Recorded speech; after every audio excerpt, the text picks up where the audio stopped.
Buletin Didik 20 Disember bersama saya, Syafri Izan Wahab. Assalamualaikum dan salam hormat. 7 maut manakala seorang lagi mangsa disahkan hilang di Selangor ekoran banjir yang melanda. Jabatan Bomba dan Penyelamat Malaysia memaklumkan 4 kematian itu membabitkan mangsa dari Seri Muda. Satu, ada mangsa yang kita dapati semalam ialah salah satu orang yang cuba menyelamat orang. Jadi dia bawa bot kan, betul lah? Dia collect ni dan kita terambil. Kemudian ada 3 mangsa yang dimaklumkan ini adalah lemas sendiri. Antara anggota Bomba turut menemui 2 mangsa lemas di Dengkil dan identiti mereka belum dikenal pasti. Mayat seorang lelaki pemandu trailer pula ditemui di Desa Coalfields, Kuala Selangor semalam. Sementara seorang mangsa lagi hilang di Sungai Pinang, Kelang, dipercayai terjatuh ke dalam parit.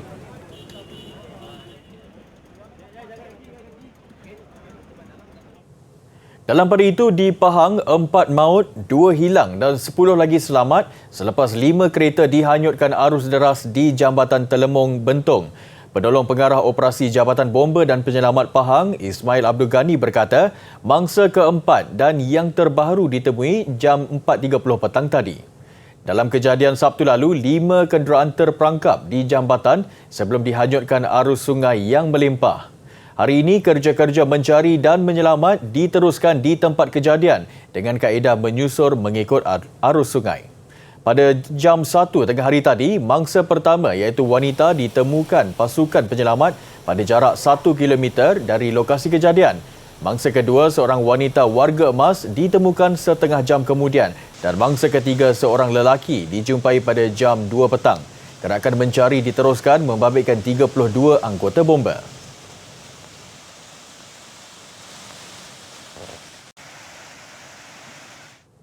Kes COVID-19 dijangka akan meningkat di Pusat Pemindahan Sementara PPS seluruh negara susulan bencana banjir yang berlaku ketika ini. Menteri Kesihatan Khairy Jamaluddin berkata, ia berikutan keadaan PPS yang dianggap berisiko tinggi selain langkah dan pematuhan kesihatan awam yang tidak dapat dilaksanakan sepenuhnya ketika berdepan musibah itu. Bercakap dalam sidang media di Parlimen, beliau berkata sehingga 11 pagi tadi, 181 kes dikesan di PPS seluruh negara melibatkan 117 kes di Selangor, 52 Pahang, 6 Kelantan, 4 Kuala Lumpur dan masing-masing 1 di Negeri Sembilan dan Melaka. Kita faham, cuma kita bersiap sedia.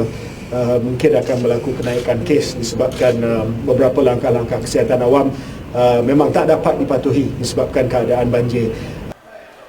Kebanyakan kes adalah daripada kategori 1 dan 2 dengan kesemua mereka dipindahkan ke hospital, pusat kuarantin dan rawatan COVID-19 berisiko rendah PKRC atau kemudahan yang ditentukan. KKM juga mengenal pasti 206 mangsa banjir sebagai kontak rapat dan mereka juga telah dipindahkan ke PPS yang khusus serta hospital. Bagi menghadapi pertambahan kes, sistem kesihatan awam juga telah bersiap siaga untuk menerima lebih ramai pesakit akibat banjir. Sehubungan itu, jumlah pasukan KKM akan ditambah selain meneruskan saringan di PPS bagi mengenal pasti mereka yang positif. Menteri Pengajian Tinggi Datuk Seri Dr. Noraini Ahmad melawat Pusat Gerakan Bencana Banjir Universiti Teknologi Mara semalam bagi meninjau keadaan mangsa yang terjejas akibat banjir daripada kalangan pelajar, staf UiTM dan komuniti setempat. Mereka ditempatkan di 5 lokasi di sekitar UiTM. Menurut Naib Chancellor UiTM, Profesor Dr. Roziah Muhammad Jano, 5 lokasi telah dijadikan pusat pemindahan sementara, iaitu 3 di Kolej Kediaman Intekma dan Masjid Tuanku Mizan Zainal Abidin. Ia diuruskan oleh Task Force UiTM melibatkan 257 sukarelawan. Setakat semalam, 674 pelajar dan 237 staf terkesan akibat banjir ditempatkan di 5 PPS. Melalui tabung bencana UiTM, bantuan bot daripada Fakulti Sukan dan Rekreasi, makanan dan keperluan asas telah diberikan hasil sumbangan orang ramai. Dalam pada itu, KPT telah mengaktifkan bilik gerakan banjir bagi menyelaras penyaluran bantuan kepada warga institusi pengajian tinggi IPT yang terkesan. Pelajar dan kaki tangan IPT yang menghadapi kesukaran dan memerlukan bantuan boleh menghubungi nombor telefon dan email tertera. Semua IPT di seluruh negara juga telah diminta untuk membuka bilik gerakan banjir masing-masing bagi memudahkan penyaluran segera bantuan khususnya makanan dan keperluan asas lain. Bantuan pembersihan pasca banjir juga akan digerakkan oleh Majlis Sukarelawan Universiti Malaysia, MASKUM. Plaza Tol dan persimpangan bertingkat Shah Alam dibuka semula secara berperingkat kepada pengguna. Dalam satu kenyataan, Ketua Pegawai Operasi PLAS Malaysia Berhad, Datuk Zakaria Ahmad Zabidi berkata, pihaknya kini dalam proses melakukan kerja pembersihan, pengalihan kenderaan terkandas, pemeriksaan dan kerja pembaikan ke atas aset lebuh raya serta peralatan tol yang rosak akibat banjir. Pelanggan turut diminta berhati-hati dan mematuhi papan tanda amaran kerana masih terdapat beberapa bahagian jalan yang masih ditakungi air banjir. PLAS juga merakamkan penghargaan kepada Lembaga Lebuh Raya Malaysia, PDRM, Bomba, Jabatan Pertahanan Awam serta semua agensi lain termasuk orang perseorangan yang terbabit dalam misi menyelamat dan memindahkan pelanggan lebuh raya yang terkandas. Pengguna lebuh raya juga dinasihatkan menyemak status semasa banjir selain sentiasa memastikan kenderaan berada dalam keadaan baik sebelum memulakan perjalanan.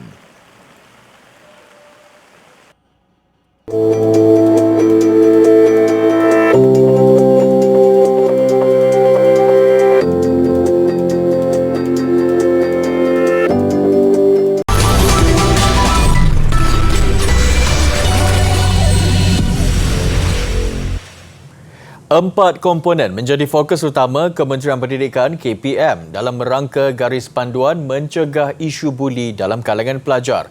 Menurut Timbalan Menterinya, Datuk Dr. Mahan Sun, ia melibatkan pengukuhan dan penambahbaikan kepada pendekatan sedia ada dengan tumpuan kepada penyedaran, pelaburan, penghukuman serta pemantauan. Dalam konteks penyedaran, KPM akan memperkenalkan konsep Sekolahku Sejahtera. Pendekatan ini bertujuan memupuk dan menerapkan nilai-nilai penting kehidupan dalam kalangan warga sekolah termasuk murid. Nilai-nilai ini diterap dan dididik oleh guru secara langsung atau tidak langsung di dalam aktiviti kurikulum ataupun mahupun co-kurikulum. Ini bagi memastikan murid dapat benar-benar menghayatinya seterusnya menjadi sebahagian daripada amalan dalam hidup mereka sama ada di sekolah ataupun di luar sekolah. Beliau berkata demikian bagi menjawab pertanyaan berhubung kes buli yang semakin berleluasa di sekolah di persidangan Dewan Negara siang tadi. Tambahnya, penerapan elemen-elemen itu dipercayai dapat membentuk kepribadian murid sekaligus menyedarkan mereka bahawa buli perlu dijauhi sepenuhnya. Sementara itu, dalam konteks penghukuman pula, KPM telah mengeluarkan surat perkeliling ikhtisas yang menyentuh tentang hukuman kepada pelaku buli di sekolah atau asrama. Jelasnya lagi, KPM sentiasa memandang serius isu tersebut pada masa sama mengambil langkah pencegahan yang sewajarnya bagi membenteras kes buli.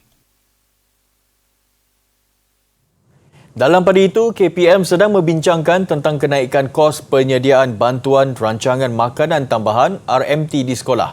Menurut Datuk Dr. Mahan Sun, jumlah RMT sebanyak RM2.50 selama ini dipercayai agak rendah terutamanya pada zaman kini. KPM mengambil maklum bahawa jumlah RM2.50 adalah agak rendah dengan mengambil kira kos bahan mentah semasa serta menu RMT yang perlu disediakan.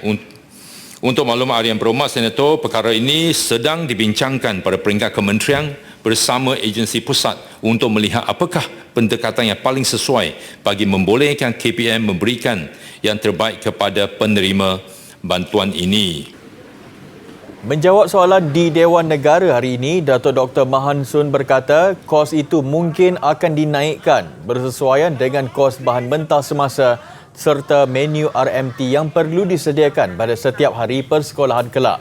Ia juga sekaligus dapat membantu murid-murid khususnya dari golongan berpendapatan rendah B40 menikmati bekalan yang berkualiti.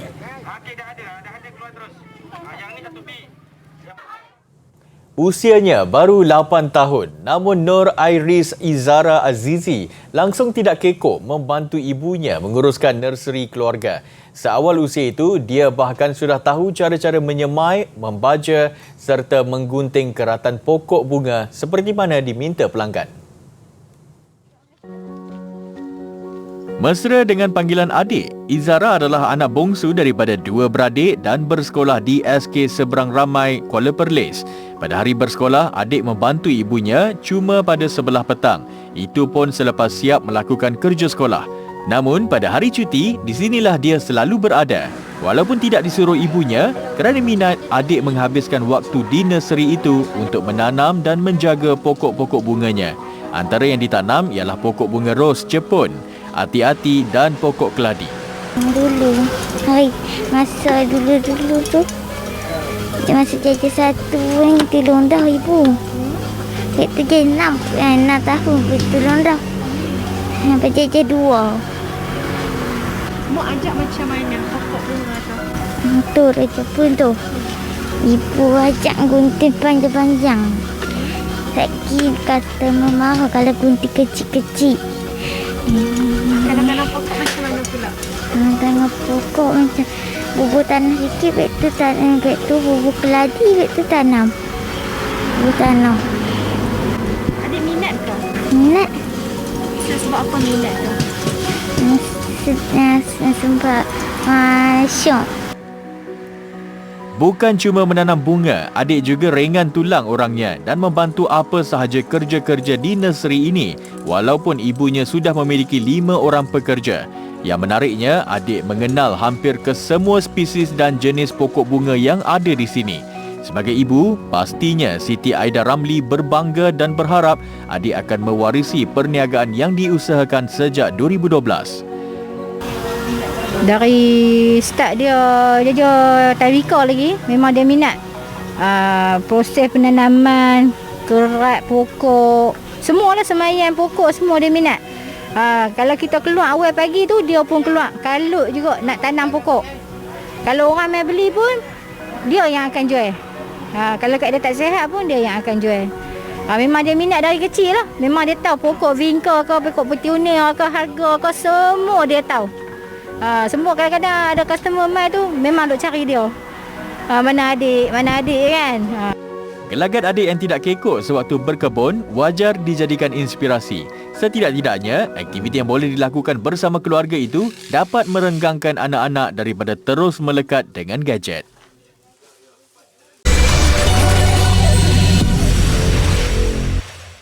Sepasang pengantin tetap ceria di hari bahagia meskipun majlis persandingan yang dirancang terpaksa dibatalkan ekoran banjir. Nasib menimpa pasangan pengantin itu selepas lokasi majlis persandingan dinaiki air bah di Meru, Klang, Selangor pada Sabtu lalu. Pengantin perempuan Sofia Nabila yang berkongsi pengalaman itu memaklumkan dia dan suami bernikah di Masjid Puncak Alam pada pagi Sabtu. Berikutan banjir, majlis persandingan yang sepatutnya dihadiri kira-kira 200 tetamu pada hari sama di Meru Kelang terpaksa dibatalkan pada saat akhir. Malah, lokasi terjejas banjir juga menempatkan homestay penginapan 20 saudara maranya yang datang dari Terengganu, Kedah, Pahang dan Pulau Pinang. Video yang memaparkan pasangan pengantin ini dikongsi melalui aplikasi TikTok dan meraih lebih 7 juta tontonan. Tayangan filem Spider-Man No Way Home mengumpul $587.2 juta hasil tayangan di seluruh dunia hujung minggu lalu. Meskipun terdapat kebimbangan penularan varian Omicron, ia sekaligus tayangan ketiga terbesar dalam sejarah di seluruh dunia di belakang Avengers Endgame dan Infinity War. When you botched that spell where you wanted everyone to forget the Peter Parker Spider-Man. Perbandingan itu bagaimanapun tidak melibatkan tayangan di China. Endgame dan Infinity War mendapat tayangan pembukaan di China, sedangkan No Way Home belum diberi sebarang tarikh di pasaran terbesar dalam kalangan pengunjung pawagam itu. Di peringkat antarabangsa, filem lakonan Tom Holland itu meraih lebih $334 juta dari 60 negara termasuk Malaysia. Jumlah penonton tertinggi di Asia adalah di Korea Selatan, India dan Hong Kong. No Way Home turut mencatat rekod hujung minggu terbaik di IMAX seluruh dunia sejak 2019 dengan jualan tiket $36 juta. Pengkritik menyifatkannya sebagai filem Spider-Man terbaik dalam Marvel Cinematic Universe, dengan review penonton membolehkannya menerima rating A+ di CinemaScore dan purata 99% di Rotten Tomatoes. This is all my fault. I can't save everyone.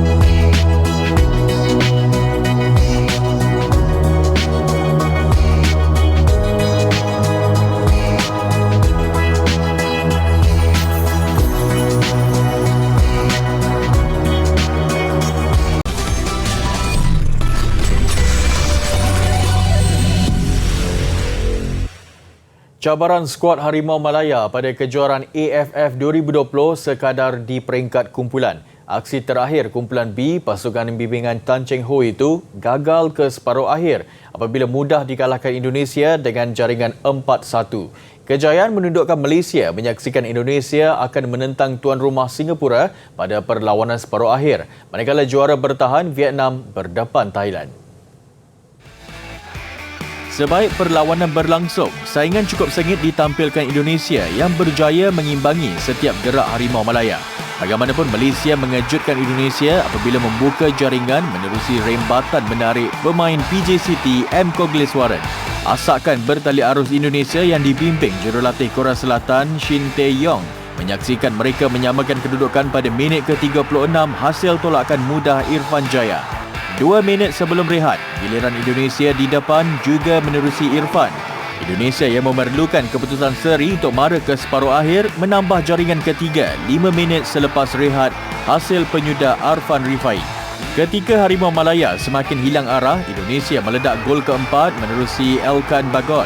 Kemenangan 4-1 membolehkan Indonesia muncul juara kumpulan B, manakala Malaysia mengakhiri cabaran di tangga ketiga kumpulan.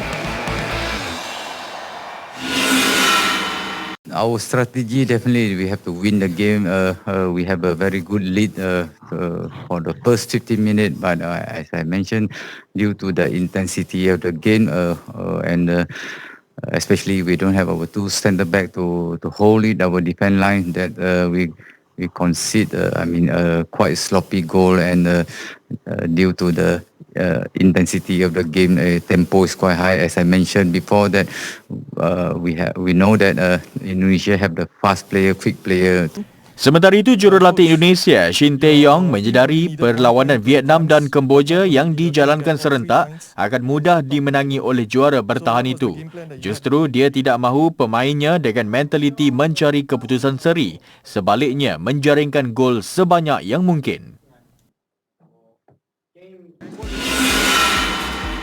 Sementara itu, Vietnam terpaksa berpuas hati selaku naib juara kumpulan meskipun mengalahkan Kemboja 4-0.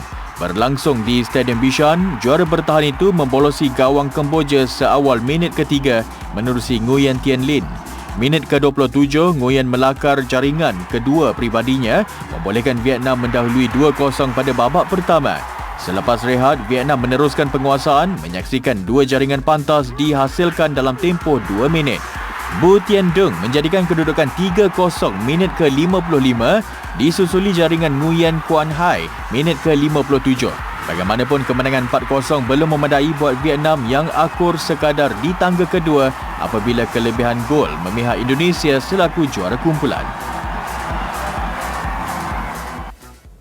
Pemain skuash lelaki negara Ng Yen Yew menampilkan kelas tersendiri untuk menjuarai kejohanan individu Asia di Islamabad, Pakistan. Lebih manis, kejayaan itu berjaya mengakhiri penantian selama 10 tahun Malaysia untuk bergelar juara. Bagaimanapun, hasrat Malaysia mencipta gelaran berganda tidak kesampaian apabila Rachel Arnott tewas pada final kategori wanita. Pada perlawanan akhir, Ng Yen Yew yang juga pilihan utama kejohanan menentang pemain Hong Kong Yip Zi Fung menang 11-6 pada set pertama. Yen Yew dicabar hebat lawan pada set kedua sebelum menang 13-11.